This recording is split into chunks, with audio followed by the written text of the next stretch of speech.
Bom dia a todos e a todas. Um prazer estar aqui. Eu já tive com vários amigos conhecidos e que participam ativamente dos nossos projetos. Inclusive a professora Ana Estela Datti é uma das nossas especialistas nos nossos projetos. Deixa eu ver se eu acho a minha apresentação aqui.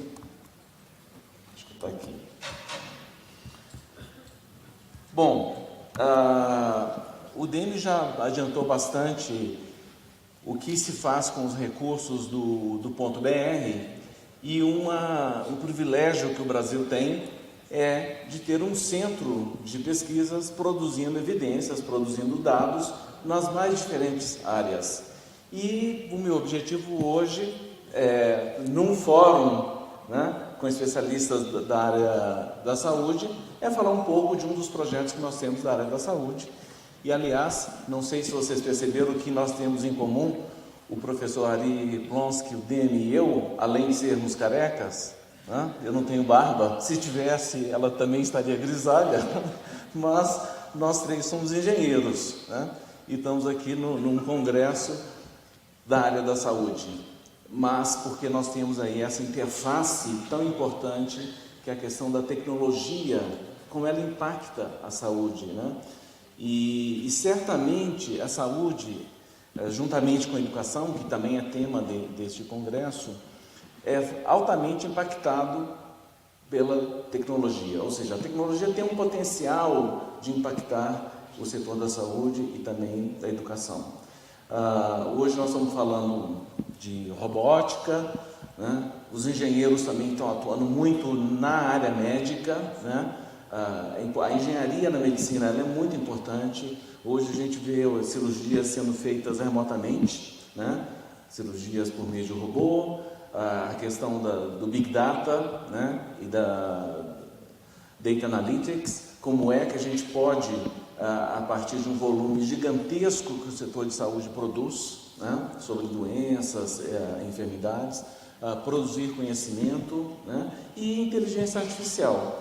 Ontem mesmo nós estávamos numa reunião de especialistas muito interessante, com muitos acadêmicos aqui da USP, lá no NIC-BR, falando sobre inteligência artificial, fazendo um verdadeiro brainstorming dos impactos da inteligência artificial. E, claro, a saúde é uma dessas áreas.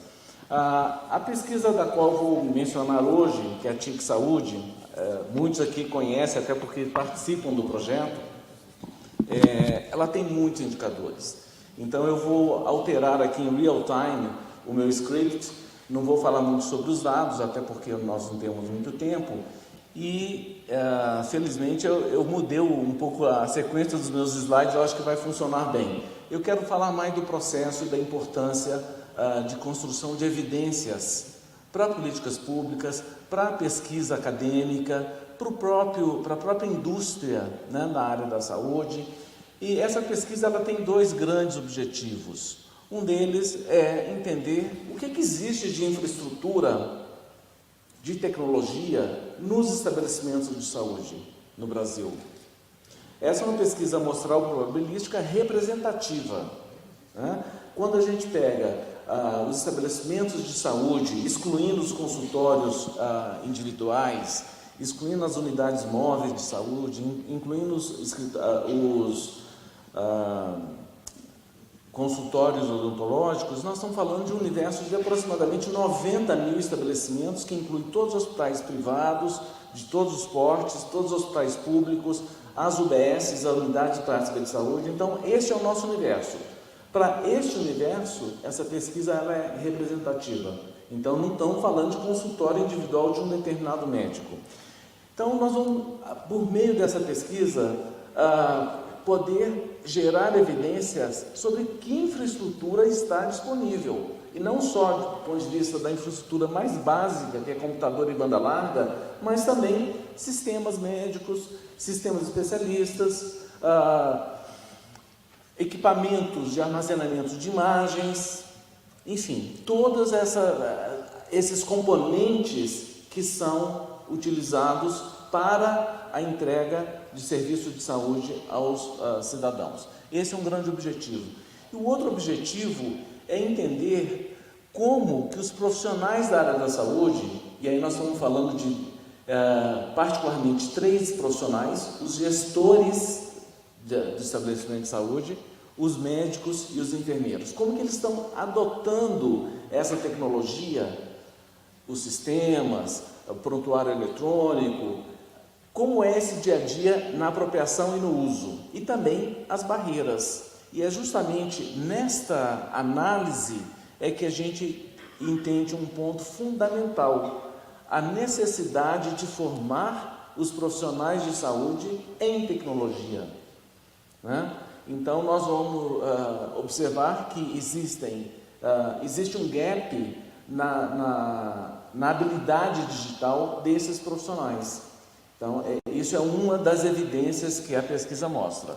Bom, eu trouxe aqui uma visão geral desse processo de produção de pesquisa e produção de dados de TIC na saúde, para que vocês tenham uma noção da relevância que o NIC-BR, o Comitê Gestor, dá para a produção desses dados.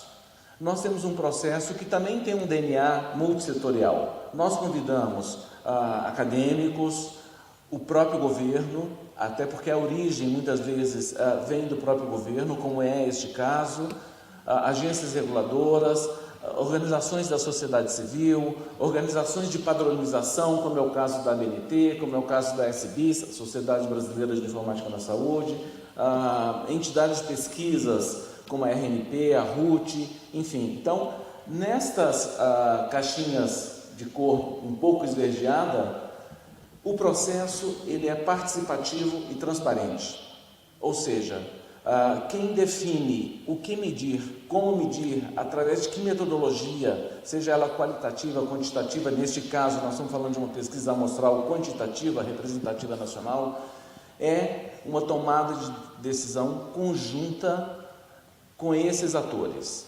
governo, academia, comunidade científica, organizações da sociedade civil. Então, não só no planejamento da pesquisa, que indicadores nós vamos adotar, na abordagem metodológica, na análise desses dados, né? Então, quando nós pegamos uma publicação desta, que neste caso é uma publicação anual, ela tem vários autores.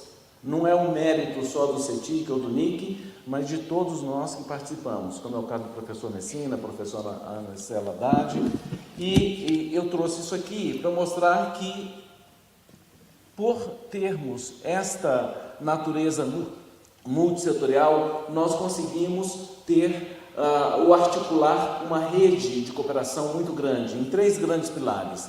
Um pilar de definição de metodologias e guias de referências metodológicos, num pilar de cooperação técnica e troca de conhecimentos e de capacitação e metodologia de pesquisas. Na área da saúde, nós já realizamos inúmeros workshops na América Latina, por meio da rede que chama Haxel, que é uma rede financiada pelo BID, sobre história clínica eletrônica. Então, vários países hoje na América Latina já estão seguindo um modelo que foi definido também neste pilar de guias de referências. Em 2010, 2011, nós trabalhamos muito próximo da OCDE para a definição do padrão de medição da TIC na saúde nos países da OCDE. O Brasil fez o piloto dessa abordagem metodológica, contribuímos com o padrão internacional, que mais tarde, em 2014, a CEPAL, a Comissão Econômica para a América Latina e o Caribe, das Nações Unidas, adotou este modelo brasileiro, que por sua vez é o espelho do modelo internacional, como sendo o padrão para a América Latina e o Caribe, de forma que hoje nós temos 5 países da América Latina que já medem e produzem dados a partir desses modelos. Isso faz com que nós possamos comparar Brasil com Uruguai, com Peru, com Chile e com Costa Rica, que são os países que hoje já medem, fazem a mesma pesquisa que nós fazemos. Então, e mais recentemente, trabalhamos também com a Organização Mundial da Saúde, com a OPAS, a Organização Pan-Americana da Saúde, para criar este manual de medição de TIC na saúde. Então, aqueles que nos ajudam, né, como muitos estão aqui nessa sala, também são coautores deste sucesso brasileiro de influenciar a metodologia na região, na América Latina. Esse guia ele está em 3 idiomas, português, inglês e espanhol, e ele foi totalmente baseado no modelo da OCDE, no modelo do Brasil e na referência da CEPAL, que nós atuamos muito fortemente. Esse trabalho ele é coordenado pela professora Eymar Marim, da Unifesp, que muitos de vocês certamente a conhecem, e leva a assinatura de todos nós que trabalhamos nesse campo. Bom, eu não vou entrar em muitos detalhes, eu queria só trazer algumas mensagens que esses dados nos revelam. Eu vou passar muito rapidamente, mas os slides estão disponíveis, estão na internet, a pesquisa está na internet, eu trouxe alguns livros aqui para vocês. Então, o que eu gostaria de destacar da metodologia é que é uma metodologia internacional, ou seja, os nossos dados são comparáveis não só na América Latina, mas também com os países que seguem a OCDE, o modelo da OCDE. Nós temos, eu tinha falado 90 mil, mas não, é um pouquinho mais, são 104 mil estabelecimentos de pesquisa, é o nosso universo, né? Nós temos como parceiros o DataSUS, o Ministério da Saúde e todos os órgãos estaduais que cuidam de saúde, e a partir do cadastro que chama CNES, Cadastro Nacional de Estabelecimentos de Saúde, que lá dentro também tem um consultório de um único médico, ele também está lá, com o CNPJ ou com o CPF do médico, mas quando a gente filtra o universo da pesquisa, são esses 104 mil. Então esse é o nosso cadastro de referência do Ministério da Saúde. A nossa amostra são quase 2.400 estabelecimentos em todo o Brasil, e temos aqui, em termos de profissionais, médicos e enfermeiros, aproximadamente 5 mil profissionais são entrevistados todos os anos, né? Bom, do ponto de vista de infraestrutura, como eu falei, a gente mede vários componentes de sistemas, de hardware, de armazenamento de dados, de imagem, mas aqui é só para vocês terem uma ideia como a gente cresceu no setor público, porque o setor privado, desde que iniciamos a medição, ele já tem 100% de banda larga e 100% de computadores, né? Mas o setor público ele está chegando lá, né? E temos aqui uma diferença por região geográfica, né? Norte, Nordeste, quando comparado com Sul, Sudeste, Centro-Oeste, mas o nosso grande desafio, essa é a primeira mensagem que eu queria deixar, são exatamente o atendimento primário na saúde. São realizados pelas unidades básicas de saúde. Nós ainda temos um gap de um total de 40 mil UBSs, nós temos ainda 3.900 sem computador e 4.200 sem acesso à banda larga. E neste aspecto particular, nós estamos trabalhando com o Ministério da Saúde numa política do SUS digital para levar banda larga a todas as unidades de saúde. Recentemente, trabalhamos num outro projeto, que é a TIC Educação, junto com o Ministério da Educação, onde o CIMET, que o professor Demi mostrou, já está sendo hoje utilizado em 16 mil escolas públicas, e essa política de inovação na educação do MEC, ela prevê não só universalizar a banda larga nas escolas, mas também fazer uma melhoria da qualidade da banda larga. No OBS, se você quer fazer tratamento de imagens radiológicas, por exemplo, ou fazer um diagnóstico remoto com uma banda larga de 2 megabits por segundo, possivelmente vai ser muito difícil.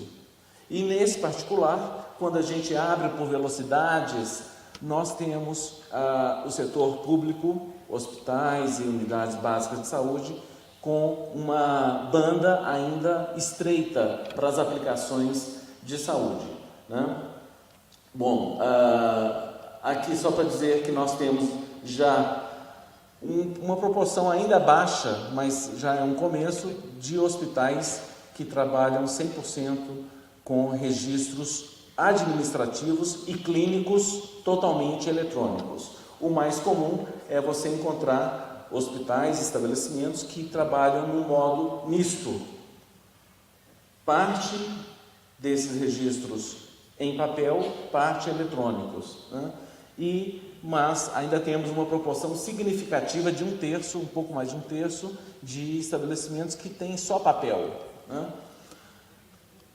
A banda larga, a gente observa que os hospitais de grande porte do setor privado, nós temos banda larga bastante alta, né? Acima de 100 megabits por segundo, o que não acontece nos hospitais públicos. No campo da governança de TI, também é um grande desafio, e aqui também temos informações sobre capacitação desses profissionais médicos que atuam na área de TI, nos estabelecimentos de saúde. Não vou entrar em detalhes, mas enquanto nós temos 25% dos hospitais que têm um departamento de TI, né? Nos hospitais privados, essa proporção é muito mais elevada e normalmente com profissionais próprios dos hospitais. Quando você pega um hospital como o Sírio-Libanês, Einstein, Oswaldo Cruz, tem uma equipe grande. Quando você vai para os hospitais públicos, normalmente é terceirizado pela Secretaria Estadual de Saúde, né? E não tem muitas vezes profissionais formados. Uma outra mensagem sobre, ainda no domínio da governança de TI, é com relação à questão de política de segurança. Como vocês sabem, a nova Lei Geral de Proteção de Dados Pessoais, a partir de 2020, requer que as bases de dados estejam criptografadas. Nós ainda estamos um pouco longe dessa realidade, né? O tipo de ferramenta de segurança ainda é muito primário na maior parte dos hospitais, seja públicos e privados. Quando a gente fala, por exemplo, de criptografia, certificado digital, assinatura digital, os hospitais privados estão muito na frente dos hospitais públicos. Sobre recursos humanos, né? A quantidade de pessoas nos estabelecimentos de saúde que trabalham nas áreas de tecnologia também tem uma diferença muito grande entre setor público e privado. Vou passar bem rápido porque o tempo já passou bastante. Registro eletrônico em saúde, nós temos também que o setor privado está muito mais na frente do que os hospitais e estabelecimentos públicos de saúde, na guarda desses dados clínicos e administrativos de forma eletrônica, né? Aqui nós temos um gráfico que mostra a proporção de público e privado, né? Onde apenas em formato eletrônico nós temos 1/4 dos hospitais privados e só 10% dos hospitais públicos de grande porte que tem hospital paperless, vamos dizer assim. Um ponto que eu acho fundamental destacar de uma política pública que funciona e funciona muito bem é na área de telesaúde, onde o fomento que foi dado desde a criação da rede universitária de telemedicina, temos aqui o professor Luiz Messina, que coordena essa grande iniciativa. Nós temos aí várias dimensões, onde você tem serviço ao paciente, treinamento, pesquisa. Neste particular, o setor público ele está mais conectado nessas redes de ensino e pesquisas de telesaúde do que o setor privado, né? E aqui nós temos quais são as redes em que esses estabelecimentos participam. Rede universitária, que é a RUT, da RNP, redes estaduais de telesaúde, Programa Telesaúde Brasil Redes, outra rede de telesaúde. Então, os públicos, eles estão em qualquer uma dessas redes muito melhor do que os privados. Os privados podem estar muito bem, mas eles não fazem esse intercâmbio, não só de educação à distância, como de pesquisa, interação entre diversos estabelecimentos. Com relação aos profissionais de saúde, existe uma quantidade enorme de indicadores, que eu não vou passar por todos eles, né? Onde a gente pode fazer uma leitura por sexo, enfermeiros, enfermeiras, médicos e médicas, a faixa etária, nível de escolaridade, região geográfica, mas de uma forma geral, nós temos aqui tanto médicos quanto enfermeiros usam a tecnologia no seu dia a dia, na sua grande maioria. Nós estamos falando de 75% dos médicos que usam todos os dias, se somarmos com 15%, vamos aí chegar a 90% dos médicos que interagem com a tecnologia no ambiente de trabalho, ou seja, no hospital, no estabelecimento de saúde, nos centros de diagnóstico, porque também investigamos laboratórios, etc. Forma habitual de prescrição médica e funcionalidades. Tanto de médico e enfermeiros, nós temos aqui uma série de funcionalidades que eu deixo aí para vocês poderem acessar na publicação. E com isso eu termino dizendo que, além da coleta de dados, que é o grande investimento que o NIC-BR faz, né, coletar esses dados não é trivial, é caro, mas nós contamos com a mente brilhante dos nossos acadêmicos e governo e atores da sociedade, de uma forma geral, para nos ajudar a analisar esses dados e também escrever artigos nessas publicações. E como eu mencionei, essa publicação que foi feita em conjunto com a Organização Mundial da Saúde está disponível em 3 idiomas para download, está tudo aberto, enfim. E com isso eu encerro a minha fala e passo a palavra para o professor Ari. Muito obrigado. 2 perguntas para lá. Então, lady and sir. Lady. Isso, deve ter um microfone ou dá para ir no gogó? Tem. Eu quero saber como que foi essa coleta de dados, se vocês estão indo no CAI, se tem um questionário. Sim, o questionário ele segue o modelo internacional, portanto, o que permite a comparabilidade de um dado coletado no Brasil, na França, ou no Chile, ou no Uruguai, são as definições comuns, ou seja, estamos trabalhando com conceitos comuns, as perguntas são comuns, os itens de respostas também são comuns. Essa pesquisa, a partir da sua 2ª edição, ela foi integralmente automatizada numa central de entrevista por telefone, auxiliada ao computador. A primeira edição nós fizemos presencial nos grandes hospitais, mas o custo é inviável fazer isso. Então, os estabelecimentos sorteados na amostra são contactados, existe um processo de qualificação do respondente, e quando a gente encontra o respondente, ele responde por telefone.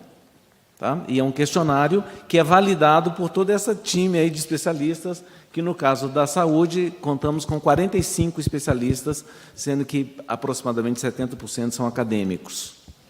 Então, eu sou um professor do Instituto de Física, eu tenho uma disciplina que eu dou todos os anos, TICs, no ensino de física. Eu sou um usuário assíduo da TIC Educação. E todos os anos eu ensino os meus alunos de como ler esses dados estatísticos, mas eu queria chamar a atenção que, em 2015, o CETIC fez uma pesquisa qualitativa, uma pesquisa etnográfica, e na minha disciplina é essencial mostrar os dados quantitativos junto com esta pesquisa qualitativa e etnográfica. Então, para fazer uma pergunta e uma recomendação, talvez ao CETIC, vocês têm planos de fazer esse tipo de pesquisa etnográfica mais uma vez? Sim, muito obrigado pela pergunta e obrigado por ser usuário dos dados do CETIC e usar nas disciplinas, né? Existem vários professores que adotam essas pesquisas nas suas diversas disciplinas. As pesquisas qualitativas, nós temos um núcleo dentro do CETIC que atualmente se dedica a pesquisas qualitativas. elas, como vocês sabem, não são representativas para o universo, mas são relevantes porque, através da pesquisa qualitativa, a gente entende algumas sutilezas que uma pesquisa estruturada não consegue captar. Então, a resposta sim, nós temos continuamente, não exatamente na área da saúde, mas só para mencionar que em todos os projetos quantitativos, as pesquisas probabilísticas amostrais, antes de irmos a campo, nós fazemos grupos focais, entrevistas em profundidades, e quando fizemos o piloto da OCDE, há vários anos atrás, nós tivemos uma grande contribuição com o modelo internacional, porque a gente descobriu que um médico no sul e no norte do Brasil entende diferentemente o conceito de registro eletrônico do paciente. Então, ao invés de perguntarmos se o seu hospital tem registro eletrônico de paciente, nós perguntamos pelas funcionalidades. Você tem um sistema que faz isso, isso e isso, porque aí não tem dúvida. Então, isso só é possível por meio de entrevistas cognitivas, para você entender o caminho cognitivo que o respondente faz quando ele é perguntado se ele faz isso ou se ele tem aquilo. Então, sim, continuaremos com esses métodos qualitativos. Muito obrigado. Rápida pergunta para o Deming. Você fez uma analogia da internet com eletricidade batedeira, né? Ou seja, você tem aquilo que está por baixo e aquilo que vem por cima. Conta-se que, em certo momento, quando tinha na Inglaterra no início do desenvolvimento da eletricidade, no laboratório, né? O cientista, na época, ele convidou o Chancellor of the Exchequer, que traduzindo seria o posto Ipiranga, na Inglaterra, para visitar o laboratório. E então fez os experimentos, eletricidade, essas coisas todas, enfim, chamam a atenção. E conta-se que ao final da visita, Lord Gladstone, que era o nome do posto Ipiranga local, disse: muito interessante, é muito impressionante, mas para que serve a eletricidade? E ele, então, o cientista respondeu: um dia o senhor vai ser capaz de cobrar imposto sobre ela. E disse que Lord Gladstone falou: eu entendi. Então eu pergunto, nesse ambiente que nós estamos aqui, essa relação que talvez não está nos princípios da governança da internet, etc., etc., mas existe esse olhar também governamental sobre internet? Então, vou responder de novo. Está desligado. Então, esse foi um divisor de águas que gerou parte das rupturas que a gente viu aí. O pessoal que estava envolvido no projeto da internet, em contraste, por exemplo, com o que acontece na ITU, que desenvolveu os padrões telefônicos, nunca levaram em conta como se tarifaria algo, não era o objetivo do projeto. O projeto não tinha objetivo de tarifar nada. Então, a impressão que deu inicialmente era que, bom, é tudo grátis, se eu conseguir ligar de um lugar para o outro, tudo funcionando, porque o projeto não tinha essa ideia. Só para comparar, na telefonia, você tem minutagem, quanto tempo está ligado, qual é a distância, degrau 1, degrau 2, quer dizer, horário, tudo isso. Tanto jeito que, quando a internet começou a ser usada pela telefonia, o pessoal ligava depois da meia-noite para pagar um impulso só, porque aí você tinha um impulso telefônico só. Então, essa nunca foi uma preocupação do pessoal que se envolveu na internet e por isso, por exemplo, que serviços de VoIP, voz sobre internet, desbancaram a telefonia normal, porque além de tudo são mais baratos. Mais que isso, na internet qualquer roteador pode jogar fora tudo que recebeu, porque um dia vai ser pedido para ser retransmitido. Então, você nem tem como tarifar por volume, porque o volume é algo fluido, não é uma coisa clara. Então, é evidente que quando você constrói sobre isso, aí é a coisa mais complexa. Quer dizer, as aplicações construídas sobre essa base geram recursos importantes e os governos estão pensando em como, evidentemente, tirar uma casquinha disso aí, e parece razoável, quando os caras estão fazendo dinheiro, tem que ter uma contribuição social em relação a isso. Mas isso não é na internet, é nas aplicações. Então, como você cobraria o WhatsApp, o YouTube, o Google, o diabo 4 que eles fazem recursos, Mas o problema é que quando você tenta resolver isso, esse pessoal é elusivo, você não sabe onde eles estão, se eles estão aqui, é claro que eles fazem recurso fazendo propaganda no seu lado, e é importante que isso seja feito porque para uma criança que tem que fazer um trabalho escolar, era bom que alguém, de fato, é vítima da propaganda para poder ter a internet ou Google grátis para alguém que está fazendo pesquisa escolar. Mas isso é mais complexo do ponto de vista do governo, que precisa de alguma forma ver como recupera coisas na área. Mas essa é uma discussão complexa e não tenho direito, eu não sei para onde vai. Muito bem. Então, eu agradeço enormemente ao professor Demiguete, ao engenheiro Alexandre Barbosa. Agora descobrimos que somos os três engenheiros súditos do CREA, né? De algum momento na vida, pelo menos. A valiosa contribuição que deram.